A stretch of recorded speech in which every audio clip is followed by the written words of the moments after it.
ఆంధ్రప్రదేశ్ రాష్ట్ర చరిత్రలో 2024 సార్వత్రిక ఎన్నికల ఫలితాలు చరిత్ర పుటల్లో నిలిచిపోయినట్టుగా ఓటర్లు తీర్పునిచ్చారు. 170 స్థానాలకు గాను ఏకంగా 164 స్థానాల్లో కూటమి అభ్యర్థిని గెలిపించుకున్నటువంటి ఓటర్లు గత 5 ఏళ్లుగా సంక్షేమమే పరవాదానంగా పరిపాలన సాగిస్తున్న జగన్ ప్రభుత్వాన్ని మాత్రం ప్రతిపక్ష హోదా కూడా కల్పించినటువంటి ఒక పరిస్థితి తీసుకొచ్చే ఓటర్లు ఓటింగ్ శాతం పెరిగింది. ఎట్టి పరిస్థితుల్లోనూ మళ్ళీ అధికారంలోకి వస్తున్న ధీమాగా ఉన్నటువంటి ముఖ్యమంత్రికి ఈ పరిణామాలు మాత్రం ఓటర్ నాయుడు ఇప్పటికి కూడా ఎవరికీ తెలిసే పరిస్థితి లేదు. కేవలం 11 సీట్లతో పరిమితమైనటువంటి వైసీపీ ఈరోజు ఈ ఘోర పరాజయం అనుకున్నటువంటి ఏ అంశాలు తమ పార్టీని ఇంతలా ఓటర్కు దూరం చేసి రాష్ట్ర ప్రజలు ఏ దిశగా తమ ఆలోచన పెట్టారో కూటమి అంటే 3 పార్టీలు కూటమికి పట్టం కట్టడం వెనక వారు ఏ నిర్ణయం తీసుకున్నారనే విషయం ప్రస్తుతం మనతో మాట్లాడడానికి కళింగ వైశ్య కార్పొరేషన్ మాజీ చైర్మన్ అందవరపు సూర్బా ప్రస్తుతం ఉన్నారు. ఆయన పొలిటికల్ సీనియర్ నేత, తెలుగుదేశం వైసీపీలో కూడాను ఆయన రాజకీయంగా ప్రతి అడుక్షణం 2-3 నియోజకవర్గాల్లో ఓటర్లను శాసించి అధికారంలో తెచ్చిన ఘనతను ఆర్జించినటువంటి ఆయన ఈ ఓటర్ నిర్ణయాన్ని ఏ విధంగా అసెస్ చేస్తున్నారనే విషయం మనం ప్రస్తుతం మాట్లాడదాం. చూస్తే కనుక ఈసారి ఆంధ్రప్రదేశ్ ఓటర్లంతా కూడాను ఒక భిన్నమైనటువంటి ఆలోచనతో కూటమికి పట్టం కట్టారు.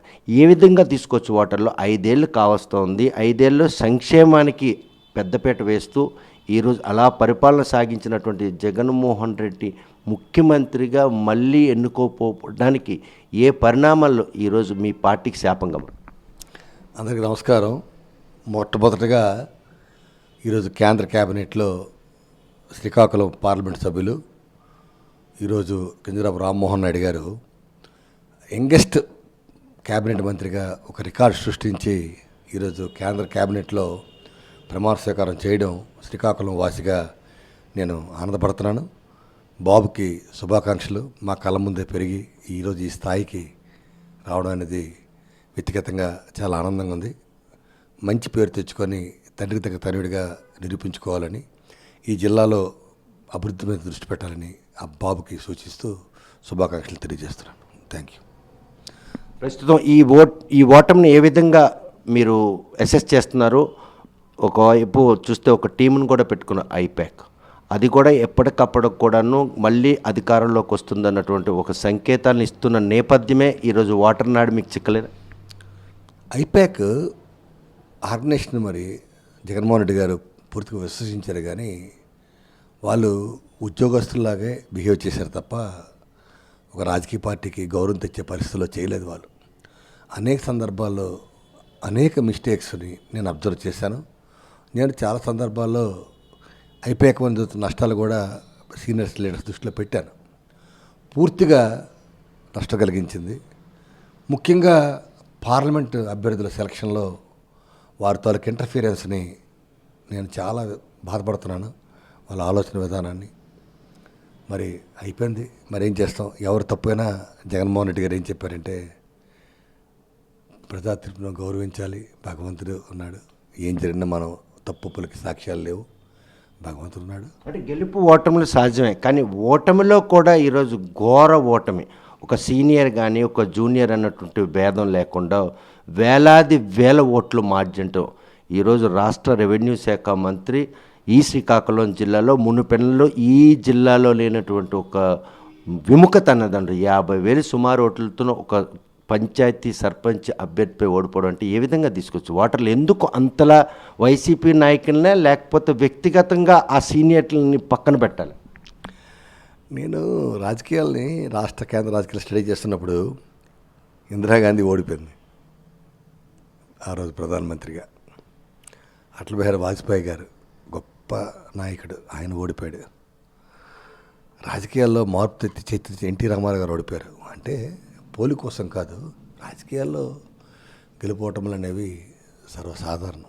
ఆ ఓటంలో డిజిట్స్ వేరుగా ఉండేవి. వాళ్ళకు ఓడిపోయినా కూడా అపోజిషన్ హోదా అన్నది మాత్రం వాళ్ళు ఎక్కడ కూడా చేజార్చుకోవాలి. ఇక్కడ ఈరోజు ప్రతిపక్ష హోదా కూడా పూర్తి కోల్పోయారు ప్రజలు. నేను చూశాను రాయలసీమ ప్రాంతంలో కానీ, గ్రేటర్ రాయలసీమ కానీ, కోస్తాంధ్ర కానీ, ఉత్తరాంధ్ర కానీ ఏ ఓటర్తో నాయుడు గారు డిస్కస్ చేయకుండా, ఫోన్లో మాట్లాడకుండా అందరూ ఒకే మైండ్, ఎన్డీఏని గెలిపించాలి, కూటమిని గెలిపించాలన్న మైండ్ ఆశ్చర్యం పడుతుంది. అనంతకాలం ఇది ఎలా సాధ్యమైంది వాటర్కి? అంటే సెక్టార్స్ అన్నీ కూడా పోలరైజ్ అయ్యాయి. అన్ని సెక్టార్స్ పోలరైజ్ అయ్యాయి. కొత్తగా వచ్చిన వాటర్ని మనం కన్విన్స్ చేయలేకపోయాం. కొత్తగా వచ్చే వాటర్కి అవగాహన వాడు అనేక రకాల సినీ క్రేజ్ అవనివ్వండి, లేకపోతే ఇంకొక రకమైన వాడు ఆలోచన విధానంలో నిరుద్యోగం గురించి వాడికి అర్థం కాదు, ఉద్యోగం మీద నిరుద్యోగం మీద వాడికి అర్థం కాకపోవడం కానీ ఇవన్నీ కూడా వాడికి అర్థమైంది. తర్వాత ముఖ్యంగా మాకు ఓటమికి వాలంటీర్ వ్యవస్థ వలన మేము లాభపడలేదు నాయుడు గారు. ముఖ్యంగా స్థానిక సంస్థ ప్రతినిధులు ఏవో 90% వైఎస్ఆర్ గెలిపించిన ఈ క్యాడర్ స్థానిక ప్రతినిధులకి క్యాడర్కి వాలంటీర్ ప్రజల కనెక్టివిటీ తగ్గిపోయింది సార్. ఆ విషయం తెలియదా? 5 ఏళ్ల పాలన ఎప్పుడు కూడా ఈ విషయాన్ని ఎక్కడ కూడా మనం ఏంటి లెక్కేస్తామంటే గౌరవించాం, ప్రజాప్రతినిధులు గౌరవించాం, ఆ గౌరవం మనం కాపాడాం. సంక్షేమం అనేది సచివాలయాల ద్వారా వాలంటీర్స్ ఐడెంటిఫై చేస్తున్నాడు. వాడు 50 ఇళ్ళకి మోటివేట్ చేయగలుగుతున్నాడు. ఆ మోటివేట్ చేసినటువంటి 50 ఇళ్ళకి వాడు చెప్పగలుగుతున్నాడు. అంటే వాడు ఏ రోజు కూడా నా ఉద్దేశంలో ఇది జగన్మోహన్ రెడ్డి గారు ఇచ్చిన స్కీము, ఇది ప్రభుత్వం ఇచ్చిన స్కీమ్ అని చెప్పలేదని నా అభిప్రాయం. ఎంతసేపు వాడి డ్యూటీ ఏంటి? చెత్త పనులు కలెక్ట్ చేయడం, ఇంటి పనులు కలెక్ట్ చేయడం అనుకోండి. ఈ పంచాయతీ వాడికి ఏముంది? 30 రోజుల్లో యావరేజ్ లెక్కేసుకుంటే 4 రోజులు వర్క్ లేదు. రోజుకి గంట కూడా వర్క్ లేనట్టు ఉంది నా దృష్టిలో. మరి వాడు సచివాలయం ఎంప్లాయీతో వాడు పోటీ చేసి వాడు నాకేంటి 5,000 జీతం ఏంటి, సచివాలయం వాడికి 30 ఆడి రూముల్లో కూర్చుంటాడు, నేను రోడ్డు మీద తిరగాలి, నాకెంత జీతం తక్కువ ఏంటి, ఆడికి అంత జీతం ఎక్కువ ఏంటి, ఆడు ఆ 32,000 రూపాయలు తీసుకున్నాడు, ఆడేటి ఓ టీచర్కి అంత జీతం ఏంటి, నాకు 32,000 ఏంటి, ఇవన్నీ వ్యవస్థలో మనం ఏం చేయలేము నాయుడు గారు. ఇదంతా ఇవన్నీ లోపాలుగా భావించవచ్చా? చేసినటువంటి ప్రక్షాళన దిశలో ప్రజలకు కనెక్ట్ అవ్వాలని చేసినటువంటి ఈ కొత్త పోకట్లు రెండు కూడా ఫెయిల్యూరా ఈరోజు వైసీపీ వాటంకి? నాయుడు గారు ట్యాక్స్ పేయర్స్, ఈ రాష్ట్రంలో మేధావులు, చదువుకున్న వాళ్ళు జగన్మోహన్ రెడ్డి పనిచేస్తున్నాడు అన్నారు. ఈరోజు సూపర్ 6 మేనిఫెస్టో మరి ఏంటి ఉంది అందులో?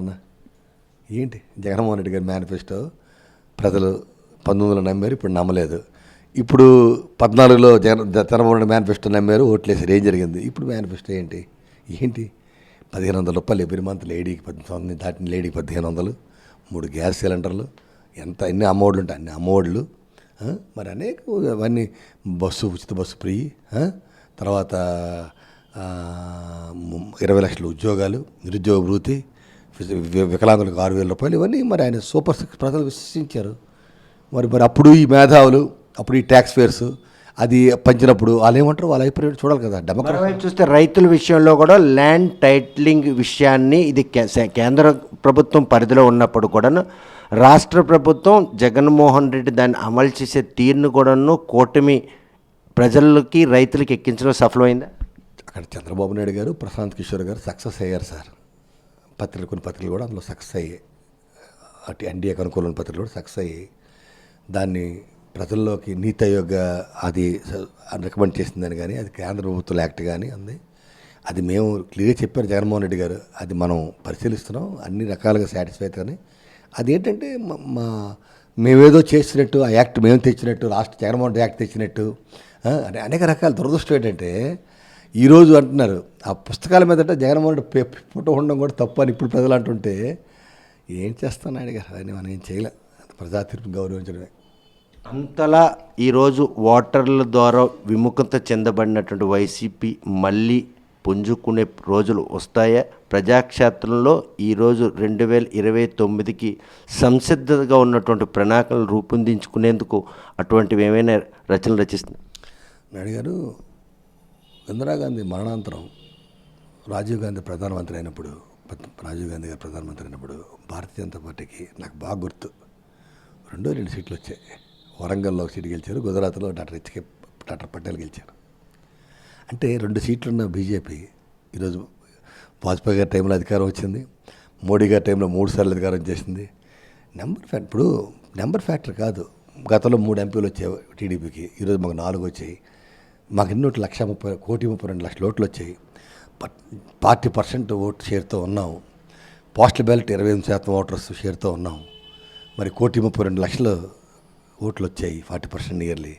ఇవన్నీ మాకు అంటే అసెంబ్లీలో ప్రతిపక్షానికి అవకాశం ప్రజలు ఇవ్వలేదు, కానీ ప్రజాక్షేత్రంలో మాకు 40% షేర్ వచ్చింది కదా. క్షేత్రస్థాయిలో ఈ వచ్చినటువంటి షేర్ ఆధారంగా వైసీపీ నేతలు ఎవరు కూడాను ఆ పార్టీని పట్టుకొని ప్రజల్లోకి వెళ్తే ప్రజలు వెంట పెట్టి కొడతారన్న భయం వాళ్ళు నెలకొని ఉంది అని బయట ప్రచారం. నాకు అర్థం కాదు ఏంటో మాట. ప్రజలు ఓట్లతో ఇచ్చినటువంటి ఈ సమాధానం వచ్చిన ఈ ఫలితాలను బ్యారేజ్ చేసుకుంటే వైసీపీ జెండా పట్టుకొని జనంలోకి వెళ్తే జనం వారిని వెంట పెట్టి కొడతారన్నటువంటి ఒక పోకడు బయట. ఇప్పుడు ఈ మధ్యన ఒక ఒక కాన్ఫరెన్స్లో పేరుంది, జనసేన గెలిస్తే ఇంకా ప్రమాణ స్వీకారం చేయలేదు శాసనసభ్యుల కింద. అప్పుడే ఆ టీడీపీకి ఆ జనసేన కార్యకర్తలకి అప్పుడే డిస్కషన్ ఇవన్నీ ఊహించుకోవడం. ప్రజలు చాలా రెస్పెక్టెడ్గా ఉంటారు రాజకీయ పార్టీ వ్యవస్థ పట్ల. మళ్ళీ వాళ్ళు వెయిట్ చేస్తారు ఏ ప్రభుత్వాలు బాగుంటాయని ఆలోచిస్తారు తప్ప అంత పరిస్థితి అంత దారుణ పరిస్థితి ఉందా ఏంటి, అదేం లేదు. చూస్తే ప్రస్తుతం 5 ఏళ్ల పాలనలో చాలామంది సీనియర్ నాయకులు వారి వ్యాఖ్యలు ప్రజలు చాలా అసహించుకునే విధంగా ఉన్నాయి. అటువంటి నాయకుల ఇళ్లపై ఈరోజు దాడులు జరిగే పరిణామాలు కూడా మనం చూస్తున్నాం. ఈరోజు నాని కానీ లేకపోతే వీళ్ళందరూ ఇప్పుడు చాలామంది చాలా సందర్భాల్లో వ్యక్తిగతంగా పవన్ కళ్యాణ్ గారిని దూషించడం కానీ వ్యక్తిగతంగా మాట్లాడడం కానీ పార్టీలో చాలామంది రాష్ట్రం అంతా కూడా డిస్కషన్లో తప్పుగా భావించారు. మరి తప్పుగా భావించిన ఒక నేచర్ నాయుడు గారు నేచర్. ఇప్పుడు ధర్మప్రసాద్ గారు ఉన్నారంటే ఏ రోజు కూడా అసభ్యంగా మాట్లాడడం కానీ తప్పు మాట్లాడడం కానీ వ్యక్తిగత మాట్లాడడం కానీ ఏ రోజు ఆయన ఎప్పుడు ఆయన వాల్యూ బేస్డ్గా ఇష్యూ బేస్డ్గా ఉన్నాడు. అలాగా కొంతమంది ఒక్కొక్క రాజకీయ నాయకులు ఒక్కొక్క ప్రొఫైల్లో ఉన్నది. ఆయన నడవడిక పార్టీకే మాట వచ్చే నడవడిక తెస్తున్నారు. ఒక వైసీపీ పార్టీ అనేటువంటి ఉన్నత ఒక అధికార పార్టీలో ఉంటూ అలాంటి వ్యాఖ్యలు చేయడం అనేది ప్రతి ఓటరు ఆంధ్రప్రదేశ్ ప్రజలు కూడా వాళ్ళని క్లోజ్గా అబ్జర్వ్ చేసి.